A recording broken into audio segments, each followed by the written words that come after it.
दोस्तों, स्वागत है आपका प्राइस एक्शन सीरीज के पार्ट 6 में। अगर आपने पिछले पार्ट यानी पार्ट 5 देखा होगा तो उसमें हमने सिंगल कैंडलस्टिक पैटर्न्स को डिटेल में सीखा था। Hammer, inverted hammer, shooting star, doji और मारुबोजू जैसी कैंडल्स को हमने एग्जाम्पल के साथ समझा था। लेकिन आज हम उस नॉलेज को और भी गहराई से ले जाने वाले हैं, क्योंकि ट्रेडिंग में सिर्फ कैंडल का नाम याद कर लेना या उसका शेप पहचान लेना काफी नहीं है। असल खेल तो तब शुरू होता है जब आप उन कैंडलस्टिक पैटर्न्स को सपोर्ट, रेजिस्टेंस और ट्रेंड के साथ जोड़कर समझते हो। तो चलिए शुरुआत करते हैं, लेकिन उससे पहले एक बार कैंडल पैटर्न्स की कैटेगरी को क्लियर कर लेते हैं। कैंडलस्टिक पैटर्न्स को मोटे तौर पर 3 कैटेगरीज में बांटा गया है।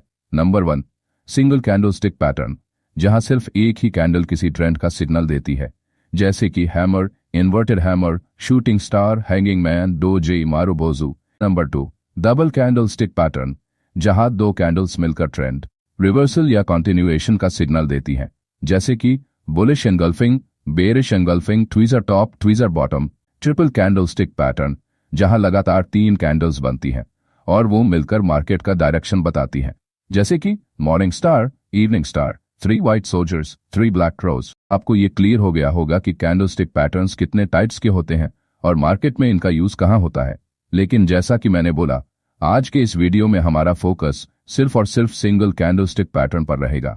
अब सवाल ये उठता है कि अगर हमने पार्ट 5 में सिंगल कैंडलस्टिक पैटर्न्स को ऑलरेडी पढ़ लिया था, तो फिर इस पार्ट 6 में क्या नया है?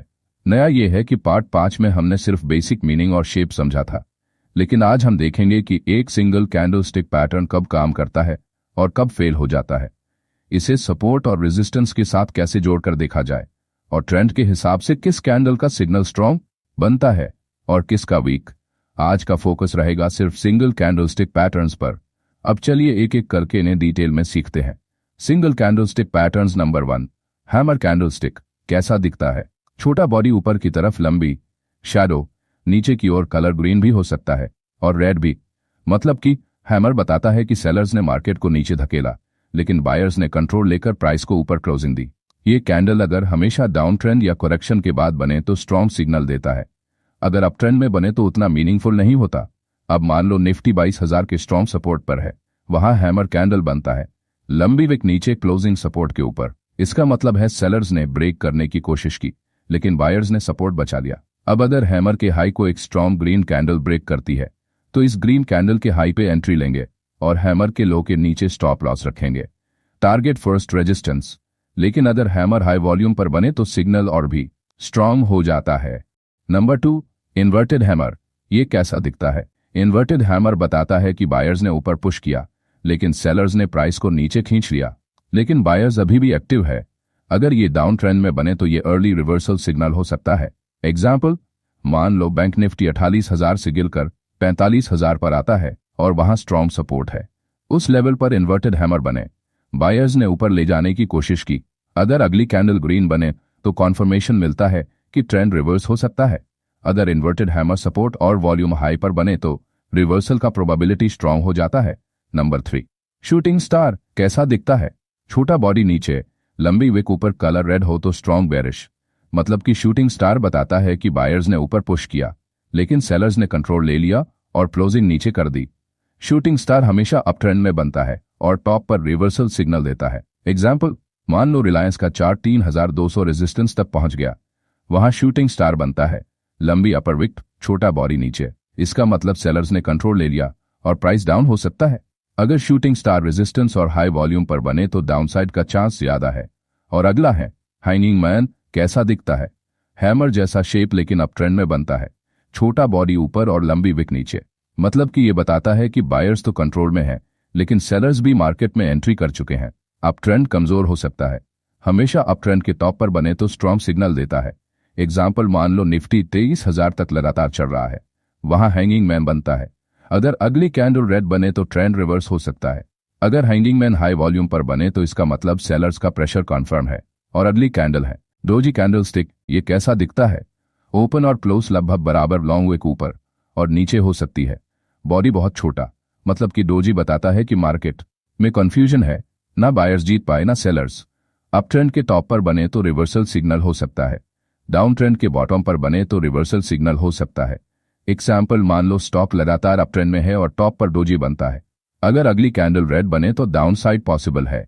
अगर डोजी सपोर्ट रेजिस्टेंस जोन पर बने तो सिग्नल स्ट्रांग हो जाता है। Types of doji. Dragonfly doji, लंबी विक नीचे, स्ट्रांग बुलिश सिग्नल, सपोर्ट पर बने तो। ड्रेवस्टोन डोजी, लंबी विक ऊपर, स्ट्रांग बेयरिश सिग्नल, रेजिस्टेंस पर बने तो गिरावट कॉन्फर्म। लॉन्ग लेग डोजी, दोनों और लंबी विक, एक्सट्रीम कंफ्यूजन। अब उस कैंडल को सीखते हैं जो सबसे स्ट्रांग कैंडल मानी जाती है, वो है मारुबोजू कैंडलस्टिक। कैसा दिखता है? इसमें सिर्फ बॉडी होता है, कोई विक नहीं। प्योर ग्रीन बुलिश मारुबोजू या pure red bearish marubozu.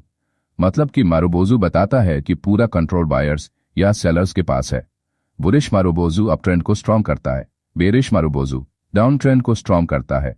Example मान लो निफ्टी 22,000 सपोर्ट से बाउंस करके एक बड़ी ग्रीन मारुबोजू बनाता है। इसका मतलब बायर्स ने पूरा कंट्रोल ले लिया और रैली पॉसिबल है। अगर मारुबोजू हाई वॉल्यूम पर बने तो सिग्नल सुपर स्ट्रांग हो जाता है। अब इसके बाद समझते हैं स्पिनिंग टॉप ये कैसा दिखता है। छोटा बॉडी, दोनों और लंबी विक, मतलब कि ये बताता है कि बायर्स और सेलर्स दोनों ही एक्टिव हैं, लेकिन किसी का कंट्रोल नहीं है। स्ट्रांग ट्रेंड के बाद स्पिनिंग टॉप बने तो ट्रेंड वीक हो सकता है। एग्जाम्पल मान लो स्टॉप लगातार अप ट्रेंड में है और टॉप पर स्पिनिंग टॉप बने। अगर अगली कैंडल रेड बने तो डाउनसाइड पॉसिबल है। अब इसके बाद इसे समझो, पेपर अम्ब्रेला, ये भी हैमर हैंगिंग मैन जैसी ही फैमिली में आता है। अगर डाउन ट्रेंड में बने तो हैमर बुलिश, अगर अप ट्रेंड में बने तो हैंगिंग मैन बेरिश। और अब लास्ट हाई वेव कैंडल, ये कैसा दिखता है? बहुत लंबी विक, दोनों ओर बारी छोटा, मतलब कि मार्केट में एक्सट्रीम वॉलेटिलिटी और कंफ्यूजन। एग्जाम्पल, अगर सपोर्ट जोन पर हाई वेव कैंडल बने और फिर अगली कैंडल ग्रीन बने, बाउंस कॉन्फर्म। अब तक हमने लगभग सभी major single candlestick patterns cover कर लिए। Hammer, inverted hammer, shooting star, hanging man, doji, marubozu, spinning top, high wave आदि के साथ सिंगल कैंडलस्टिक पैटर्न अपने आप में इंपॉर्टेंट है, लेकिन जब आप इसे सपोर्ट, रेजिस्टेंस, ट्रेंड और वॉल्यूम के साथ जोड़कर देखते हो तो ये एक पावरफुल ट्रेडिंग टूल बन जाता है। अगले पार्ट में हम डबल कैंडलस्टिक पैटर्न्स पर गहराई से चर्चा करेंगे और देखेंगे कि इनका सिग्नल सिंगल कैंडल से कितना स्ट्रांग होता है। अब आपसे मेरा एक छोटा सा रिक्वेस्ट है, अगर आपको ये वीडियो पसंद आया और कुछ नया सीखने को मिला तो चैनल को सब्सक्राइब जरूर कीजिए और वीडियो को लाइक कर दीजिए, ताकि मुझे भी मोटिवेशन मिले और मैं आपके लिए और भी बेहतर कंटेंट लाता रहूं।